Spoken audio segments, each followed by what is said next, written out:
Hello everyone, स्वागत है आपका प्रज्ञान एकेडमी के यूट्यूब चैनल पर। तो आज हम सूचना एवं संचार प्रौद्योगिकी का ये थर्ड वीडियो है जिसमें हम यहाँ पर 50 क्वेश्चन डिस्कस करेंगे। ओके, तो ये आप बहुत अच्छे से पढ़िएगा क्योंकि एमपीपीएससी ने इस बार ये अलग से एक यूनिट 9 करके दिया है और तो ये काफ़ी इम्पोर्टेंट है, तो इसके काफ़ी चांसेस हैं कि इसमें से क्वेश्चन काफ़ी आएंगे। इसके अलावा आपका जो व्यापम के एग्ज़ाम होते हैं उसके लिए भी ये इम्पॉर्टेंट है। तो चलिए स्टार्ट करते हैं हम। फर्स्ट क्वेश्चन है, अली बाबा के संस्थापक हैं। अली बाबा के संस्थापक हैं जैक मा और इसकी स्थापना हुई थी 4 अप्रैल 1999, ठीक है, और कहाँ पर? चीन में। नेक्स्ट है, उमंग ऐप कब लॉन्च किया गया? ये जितने भी डिजिटल इंडिया मूवमेंट के तहत जितनी भी एप्लीकेशन लॉन्च की गई हैं उनकी क्या डेट है, उनका क्या काम है, किस ऐप का वह किस फील्ड में लॉन्च की गई है, तो ये आपको ध्यान रखना बहुत ज़रूरी है, ठीक है। उनके फुल फॉर्म आपको पता होना चाहिए, ठीक है। तो उमंग ऐप कब लॉन्च किया गया? यह किया गया 23 नवंबर 2017 को, ठीक है, 23 नवंबर 2017 को। इसका अगर फुल फॉर्म की बात की जाए तो होता है unified mobile application for new age governance, ठीक है। इसमें जो 127 विभाग केंद्र और राज्य सेवाओं के माध्यम से यह सेवाएं पहुंचाता है, ठीक है। लगभग 127 विभाग में ये है, ठीक है। नेक्स्ट है उमंग का फुल फॉर्म, तो ये मैंने बता ही दिया, unified mobile application for new age governance. 23 नवंबर 2017 से ये स्टार्ट हुआ, ठीक है। नेक्स्ट क्वेश्चन है, डिजी लॉकर को किस कार्ड से जोड़ा जाता है? डिजी लॉकर के जो भी अकाउंट बनाया जाता है जब भी डिजी लॉकर में, तो उसको आधार कार्ड से जोड़ा जाता है, ठीक है, आधार कार्ड से कनेक्ट किया जाता है। वैसे आजकल जितने भी अकाउंट बन रहे हैं उन सबको वेरीफाई आधार कार्ड से ही किया जाता है, ठीक है। नेक्स्ट है, उमंग ऐप कितनी भाषाओं को सपोर्ट करता है? 12 लैंग्वेजेस को सपोर्ट करता है उमंग ऐप, ठीक है, 12 भाषाओं को सपोर्ट करता है। नेक्स्ट है, NEGP का पूर्ण रूप है नेशनल ई गवर्नेंस प्लान, ठीक है, नेशनल ई गवर्नेंस प्लान। इसकी स्थापना हुई 18 मई 2016 को, ये भी ध्यान रखना है आपको, ठीक है। 18 मई 2016 को NEGP की स्थापना हुई और फुल फॉर्म क्या है? National e governance plan. इसका अगर हम देखें कि इसका उद्देश्य क्या है, तो इसका उद्देश्य है इलेक्ट्रॉनिक मीडिया के माध्यम से भारत के नागरिकों को सभी सरकारी सेवाएं उपलब्ध कराना, ठीक है। नेक्स्ट है, उमंग एप्लीकेशन किस पहल का हिस्सा है? तो ये डिजिटल इंडिया मूवमेंट का हिस्सा है उमंग एप्लीकेशन, ठीक है। नेक्स्ट क्वेश्चन है, ई गवर्नेंस का क्या कार्य है? तो ई गवर्नेंस द्वारा गवर्नमेंट तथा नागरिकों के बीच इंफॉर्मेशन को एक्सचेंज, सर्विस तथा कनेक्टिविटी प्रोवाइड की जाती है, ठीक है। क्या क्या किया जाता है? इंफॉर्मेशन को एक्सचेंज, सर्विसेज और कनेक्टिविटी ये प्रोवाइड की जाती है, ठीक है। जैसा कि मैंने आपको बताया था कि कितने सारे जो है इसमें डिपार्टमेंट जुड़ चुके हैं। नेक्स्ट है, राष्ट्रीय उपग्रह आधारित कंप्यूटर नेटवर्क की शुरुआत कब हुई? ये हुई थी 1987 में, ठीक है, 1987 में हुई थी राष्ट्रीय उपग्रह आधारित कंप्यूटर नेटवर्क की शुरुआत। नेक्स्ट क्वेश्चन है, जिला सूचना प्रणाली कार्यक्रम कब शुरू किया गया? ये भी 1987 में स्टार्ट किया गया, ठीक है।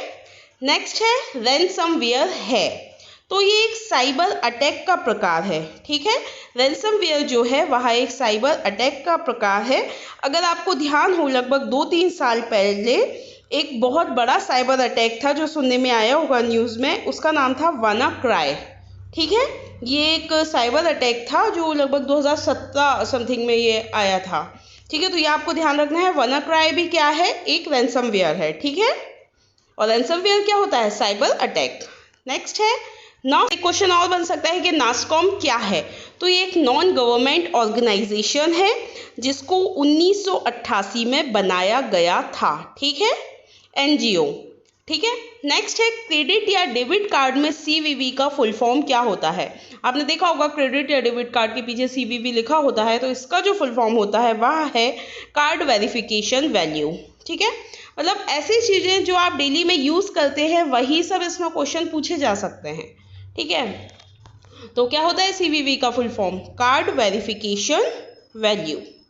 नेक्स्ट क्वेश्चन है, और CVV का मतलब जो एक मेन यूज़ है वह इंटरनेट ट्रांजैक्शन में जब जो फ्रॉड आदि हैं उसको रोकने में, मतलब इसका काफ़ी इम्पोर्टेंट एक तरीके से रोल है ना। नेक्स्ट है, भारत में ही शासन के विकास का भारत में ई है, ई शासन के विकास का प्रथम चरण कौन सा है? तो वो है कंप्यूटरीकरण। ठीक है, मतलब कभी भी ई गवर्नेंस को चलाने के लिए कुछ चरण होते हैं, उनमें फर्स्ट होता है कंप्यूटरीकरण, फिर नेटवर्किंग, ऑनलाइन उपस्थिति और ऑनलाइन संपर्क, ये सारे इसके स्टेप्स होते हैं। नेक्स्ट है, ई प्रशासन में कौन सा गुण होना चाहिए? क्या जरूरी फैक्टर्स हैं? वह है जवाबदेहिता, उत्तरदायित्व और पारदर्शिता। ठीक है, नेक्स्ट क्वेश्चन है, लोकवाणी परियोजना संबंधित है, ये उत्तर प्रदेश से संबंधित है। इसको उत्तर प्रदेश में सीतापुर जिले में नवंबर 2004 में स्टार्ट किया गया था। ठीक है, लोकवाणी परियोजना। ठीक है, तो आपको ध्यान रखना है, पूछा जा सकता है ये।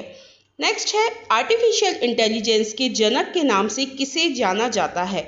ये आर्टिफिशियल इंटेलिजेंस लिखा भी आ सकता है और AI भी लिखा आ सकता है कैपिटल में। ठीक है, मतलब तो आपको ये ध्यान रखना है, ऐसे A और I भी लिखा आ सकता है, तो वो आप थोड़ा सा ध्यान रखिएगा उसको। ठीक है, नेक्स्ट क्वेश्चन है, 5th जनरेशन नामक योजना कौन से देश ने शुरू की थी? तो ये जापान ने स्टार्ट की थी 1981 में, 5th जनरेशन योजना। ठीक है, 1981 में की थी जापान ने। नेक्स्ट है, आर्टिफिशियल इंटेलिजेंस का प्रयोग करके कौन सी स्वचालित कार बनाई गई थी? टेस्ला बनाई गई थी 1 जुलाई 2003 में।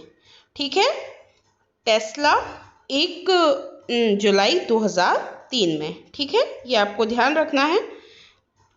नेक्स्ट है, ई गवर्नेंस को और किस नाम से जाना जाता है? इसको जाना जाता है स्मार्ट गवर्नेंस के नाम से। ठीक है, स्मार्ट मतलब SMART, और यहाँ पर इसका फुल फॉर्म है, S मतलब simple, M for moral, A से अकाउंटेबल, R से रिस्पॉन्सिबल, T से ट्रांसपेरेंट। ठीक है, तो इसका भी आपसे पूछा जा सकता है SMART का फुल फॉर्म क्या है, तो आपको ध्यान रखना है। ठीक है, नेक्स्ट है, इसरो के द्वारा बनाया गया अर्धमानवीय रोबोट का नाम क्या है? इसका नाम है व्योममित्र, और इसको इसरो ने 23 जनवरी 2020 को बनाया था। ठीक है, और ये पहला मानवयुक्त अंतरिक्ष अभियान के लिए बनाया गया था ये इसरो ने। ठीक है, और कब? 23 जनवरी 2020 को ये बेंगलोर में इसको प्रस्तुत किया गया था। ठीक है, नेक्स्ट है, आस्क दिशा IRCTC के द्वारा बनाया गया चेकवॉट रोबोट सबसे पहले कौन सी भाषा में बनाया गया था? ये अंग्रेजी भाषा में बनाया गया था। ठीक है, नेक्स्ट है, आर्टिफिशियल इंटेलिजेंस पोर्टल कब लॉन्च किया गया? ये मई 2020 में लॉन्च किया गया IT मिनिस्टर रविशंकर प्रसाद द्वारा। ठीक है, नेक्स्ट है, पॉइंट टू पॉइंट रोबोट का उपयोग कहाँ किया जाता है? तो ये वेल्डिंग और ड्रिलिंग आदि में यूज़ किया जाता है पॉइंट टू पॉइंट रोबोट का यूज़। नेक्स्ट है, पहला आर्टिफिशियल इंटेलिजेंस ह्यूमनॉइड बुद्धिमान रोबोट कौन सा है? यह है वेबोट। ठीक है, वेबोट है पहला ह्यूमनॉइड बुद्धिमान रोबोट। ह्यूमनॉइड का अर्थ मैंने बताया ही था, मानव जैसा दिखने वाला। नेक्स्ट है, रोबोट के घटक में प्रवर्तन का प्रयोग किस भाग को बनाने के लिए किया जाता है? ये किया जाता है मांसपेशियों को बनाने के लिए। ठीक है, जो ह्यूमनॉइड रोबोट है उनको मनुष्य जैसा दिखाना है, तो उसमें मांसपेशियों आदि को बनाने के लिए प्रवर्तन का यूज़ किया जाता है। नेक्स्ट है, पिक एंड प्लेस रोबोट का प्रयोग कहाँ किया जाता है? ये औद्योगिक क्षेत्र में किया जाता है पिक एंड प्लेस रोबोट का। नेक्स्ट है, ड्रोन का वास्तविक नाम क्या है? तो unmanned aerial vehicle, unmanned aerial vehicle इसका वास्तविक नाम है। नेक्स्ट, सोफिया को कौन सी कंपनी ने बनाया? ये हमने लास्ट टाइम पर भी डिस्कस किया था, हैंसन रोबोटिक्स ने बनाया सोफिया को। ठीक है, डेविड हैंसन जो है वो इसके आविष्कारक हैं। 14 फरवरी 2016 को बनाया, इसमें 62 फेस एक्सप्रेशन हैं।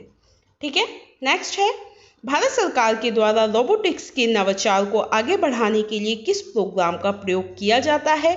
टेक्नोक्सियन प्रोग्राम किया जाता है। ठीक है, ये एक तरीका का एड्यूटेक एक्सपो है, 2019 से ये स्टार्ट किया गया।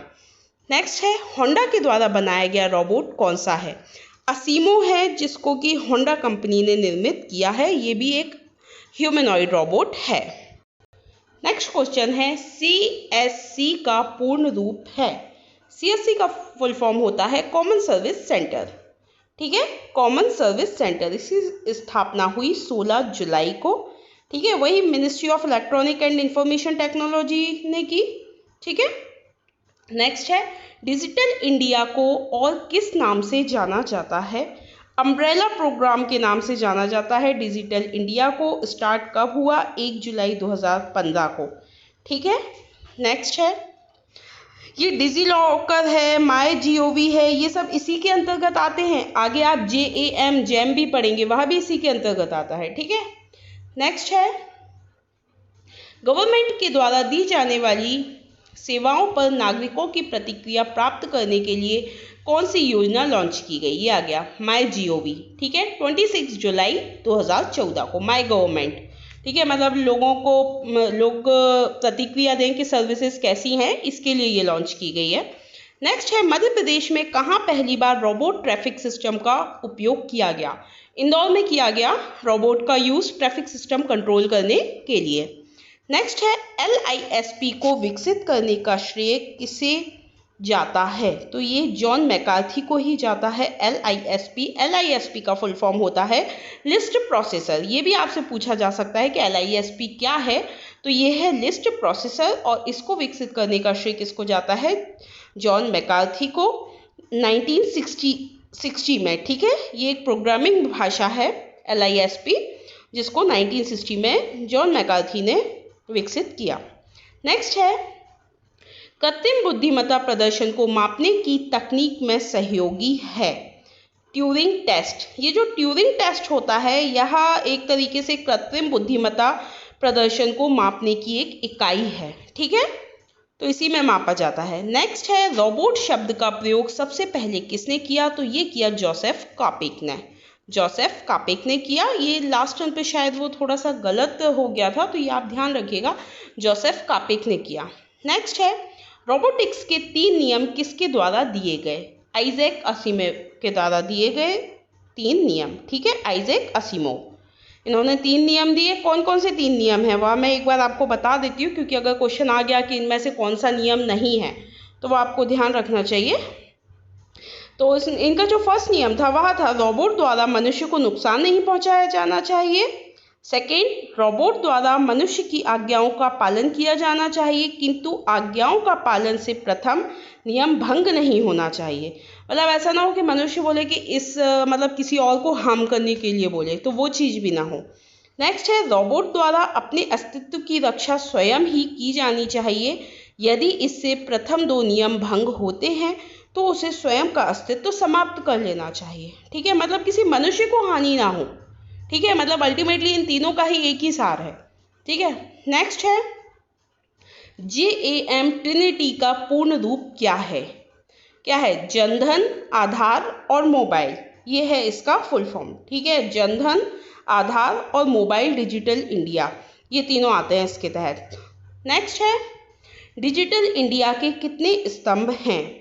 9 स्तंभ हैं डिजिटल इंडिया के। ये भी मैं आपको बता देती हूँ, मैंने यहाँ टाइप नहीं किए, आप चाहे तो लिख लें।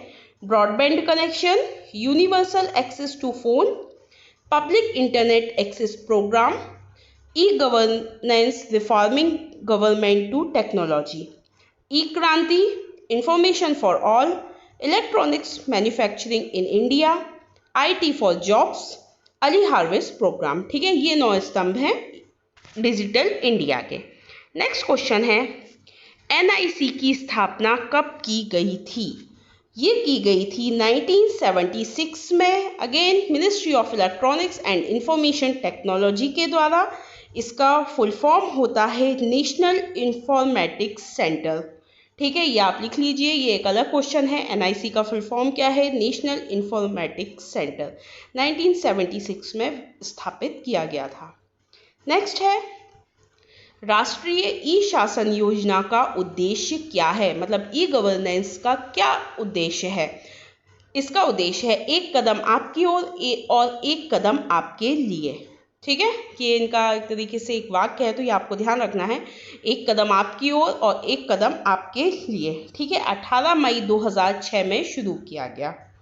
ठीक है, नेक्स्ट क्वेश्चन है, हाल ही में ई गवर्नेंस पर राष्ट्रीय सम्मेलन कहाँ आयोजित किया गया? ये हुआ मुंबई में और ये 23वां राष्ट्रीय सम्मेलन था। ठीक है, नेक्स्ट है, नॉलेज की रीढ़ की हड्डी के नाम से किसे जाना जाता है? किसे जाना जाता है? नेशनल नॉलेज नेटवर्क को।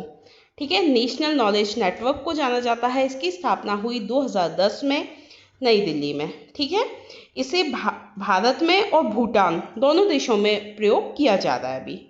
नेक्स्ट है, उस मार्केट को किस नाम से जाना जाता है जिसमें उन उत्पाद को बेचना जिसको निर्माता कोई और है और उसकी डिलीवरी कोई और करने वाला है, तो इसे क्या कहते हैं? इसको ड्रॉप शिपिंग कहते हैं। मतलब निर्माता तो कोई और है और डिलीवरी कोई और कर रहा है, तो इसको क्या कहते हैं? ड्रॉप शिपिंग कहते हैं। ठीक है, देखिए यहाँ पे ये कुछ 4 तरीके के होते हैं, जैसे कि एक तो होता है रिटेल। रिटेल में सीधा संपर्क होता है ग्राहक से। एक होता है होलसेल। होलसेल में क्या होता है? थोक व्यापार में बेचा जाता है। फिर आ गया ये ड्रॉप शिपिंग, वो मैंने आपको बता ही दिया। फिर आ जाता है डिजिटल प्रोडक्ट, जिनको डाउनलोड किया जा सकता है, वह भी आगे है। डिजिटल प्रोडक्ट किसे कहते हैं? जिन्हें डाउनलोड किया जा सके, जैसे कि टेम्पलेट, कोई कोर्स है, ग्राफिक्स हैं, फोटो, पेंटिंग्स, ई बुक, ये सब किस में आ जाएंगे? डिजिटल प्रोडक्ट में। देखिए, जब स्टार्टिंग में इसमें से क्वेश्चन आते थे कंप्यूटर में से, तो उसमें आते थे हार्डवेयर कौन सा है, सॉफ्टवेयर कौन सा है, इनपुट डिवाइस कौन सी है, आउटपुट डिवाइस कौन सी है, मतलब थोड़े से बिल्कुल बेसिक क्वेश्चन आते थे। लेकिन अब जो क्वेश्चन का लेवल होगा वो बढ़ेगा। ठीक है, क्योंकि अब इतनी ज़्यादा एक तरीके से उन्नति हो रही है इन सब चीज़ों में, नई नई चीज़ें आ रही हैं, तो अब वही क्वेश्चन नहीं आएंगे जो बहुत पहले से पूछे जा रहे थे। ठीक है, तो अब उनका लेवल थोड़ा हाई होगा, तो आपको अपनी प्रिपरेशन उस तरीके से करनी है। इसीलिए मैंने थोड़े से क्वेश्चन जो हैं थोड़े अलग डाले हैं, तो आपको हो सकता है थोड़ा टफ लग रहे हो, पर अगर आप इनको 1-2 बार पढ़ेंगे तो ये आपको बिल्कुल समझ में आ जाएंगे और दिमाग में बैठ जाएंगे। ठीक है, क्योंकि आपको पता ही है कि ऑनलाइन एग्ज़ाम होता है, 1 महीने एग्ज़ाम चलता है, एसआई या फिर आपका कांस्टेबल का हो या पटवारी का होगा वो, तो उसमें ऐसा नहीं है कि आपसे 2-4 क्वेश्चन ही बस पूछ लिए, 1 महीने तक उनको क्वेश्चन चाहिए, तो हर लेवल के क्वेश्चन पूछे जाएंगे और यही हाल एमपीपीएससी में रहता है, तो इसलिए आपको अपना थोड़ा सा लेवल बढ़ाना पड़ेगा। नेक्स्ट क्वेश्चन है, पेटीएम के द्वारा पेटीएम मॉल को कब लॉन्च किया गया? फरवरी 2016 में लॉन्च किया गया। आज हमने लगभग 50 क्वेश्चन कर लिए हैं। अभी मैं इसके 50 क्वेश्चन और नेक्स्ट वीडियो में डालूंगी। ठीक है, क्योंकि जनरली क्या है कि यूट्यूब पे इसका ये यूनिट 9 का मटेरियल नहीं है, इसीलिए मैंने इस पर थोड़ा ज़्यादा फोकस किया है। ठीक है, चलिए आप लोग अपनी अच्छे से तैयारी करिए। Good luck.